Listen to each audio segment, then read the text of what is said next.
सभी सरकारों ने मुसलमानों को लॉलीपॉप दिया, सिर्फ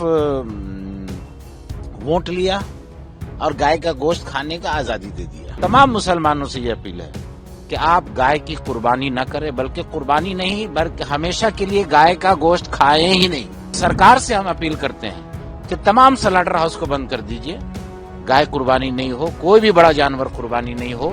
जो अभी सरकार आई है 2026 में, और उन्होंने जो अभी एक नोटिफिकेशन जारी किया है, खासकर कुर्बानी के ताल्लुक से, नमाज के ताल्लुक से, सड़कों पर नमाज पढ़ने के ताल्लुक से, अजान के ताल्लुक से।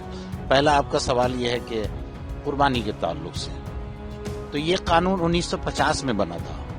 ये कोई ये नई सरकार आकर के ये कानून नहीं बनाई है। हाँ, ये सरकार आकर के इसको लागू कर रही है।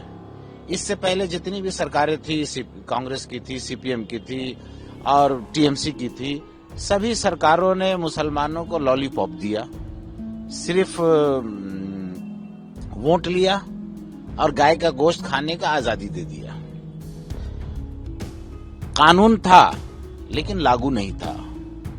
अब ये बीजेपी की सरकार आई है, इसने उस कानून को लागू करना शुरू कर दिया है, जिसमें इसका जो पहला शर्त है कि कोई भी बड़ा जानवर जिसकी उम्र 14 साल से कम है उसकी कुर्बानी नहीं की जा सकती है या उसको ज़बह नहीं किया जा सकता है। उसके लिए मैंडेटरी है कि वेटरनरी सर्जन का जो है सर्टिफिकेट होना चाहिए। बहुत अच्छी बात है। दूसरा ये है कि ओपन जगह में नहीं होनी चाहिए, आम जगहों में नहीं होना चाहिए, स्लॉटर हाउस में होना चाहिए। ये भी बहुत अच्छी बात है, ठीक है, लागू कर रहे हैं। लेकिन एक बात बताइए कि वेटरनरी सर्जन सर्टिफिकेट देने का काम किसका है? ये तो सरकार का है ना, सरकार देगी ना। फिर हर इलाके में स्लॉटर हाउस बना करके देने की जिम्मेदारी किसकी है? सरकार की जिम्मेदारी है। तो सरकार को चाहिए था कि पहले ये तमाम चीजों को मुहैया कर देते, उसके बाद ये कानून लागू करते तो अवाम को परेशानी नहीं होती।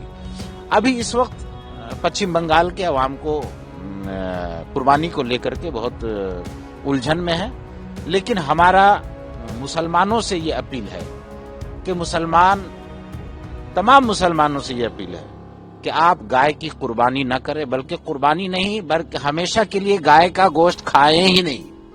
और सरकार से हम अपील करते हैं कि तमाम स्लॉटर हाउस को बंद कर दीजिए, गाय कुर्बानी नहीं हो, कोई भी बड़ा जानवर कुर्बानी नहीं हो, और गाय को नेशनल एनिमल का दर्जा दे दीजिए।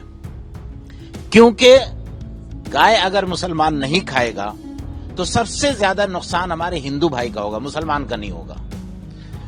क्यों? जो घोष बिरादरी हैं, जिसको जादव कहते हैं, वो तो हिंदू भाई हैं। वो गाय पालते हैं और उस वक्त तक गाय को पालते हैं जब तक वो दूध देने वाली होती है। जब 5 साल 6 साल के बाद वो दूध देना बंद कर देती है तो उसको वो बेचते हैं बकरीद के मौके पर, खास करके स्पेशली जो 25,000 की गाय होती है उसको 1 लाख में बेचते हैं। तो उनका जो पैसा बर्बाद होता, उनकी जो पूंजी खत्म हो जाती, कोई खरीदने वाला नहीं होता, मर जाता।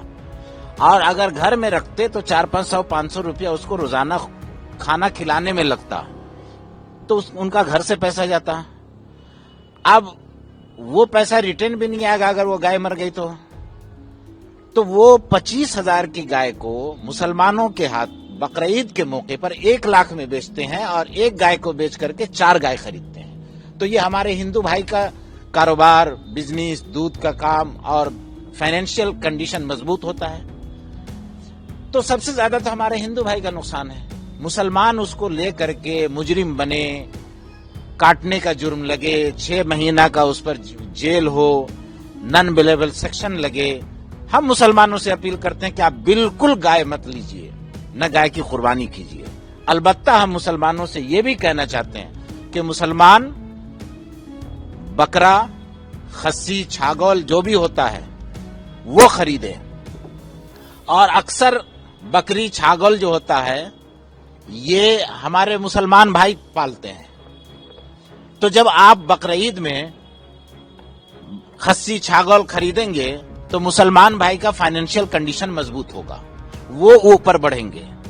और हुकूमत से टकराने की कोई जरूरत नहीं, हुकूमत बैन कर दे, हम तो मुतालबा कर रहे हैं। ये मेरा आपके सवाल का जवाब है।